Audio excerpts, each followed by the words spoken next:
مع اقتراب موعد كأس العالم 2026 بدأت ملامح الحلم تكبر شيئا فشيئا داخل الشارع الرياضي التونسي، حيث يعيش الجمهور حالة من الترقب والأمل في رؤية منتخب قادر على تشريف الراية الوطنية في أكبر تظاهرة كروية في العالم.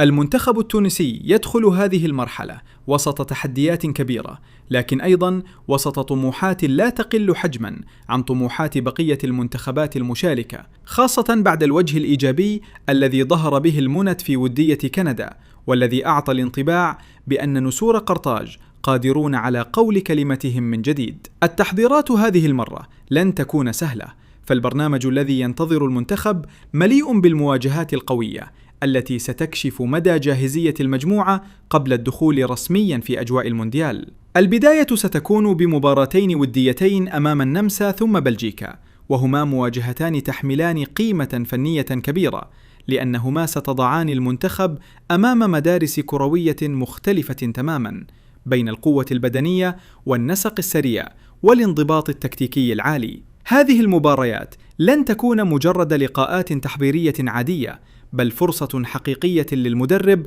صبري الليموشي حتى يختبر شخصية الفريق ويحدد ملامح التشكيلة الأساسية التي سيعتمد عليها في كأس العالم. صبري الليموشي يعرف جيدا حجم المسؤولية الملقاة على عاتقه، خاصة وأن الجماهير التونسية دائما ما تربط مشاركات المنتخب في المونديال بالأداء الرجولي والروح القتالية قبل أي شيء آخر. منذ وصوله حاول الليموشي أن يعيد الانضباط داخل المجموعة، وأن يخلق حالة من التوازن بين اللاعبين أصحاب الخبرة والعناصر الشابة التي تبحث عن فرض نفسها. المنتخب اليوم يبدو أكثر تنظيما من الناحية التكتيكية، خصوصا في وسط الميدان والخط الخلفي، لكن السؤال الذي ما زال يرافق الجماهير يتعلق بالنجاعة الهجومية وقدرة الخط الأمامي على استغلال الفرص أمام المنتخبات الكبرى.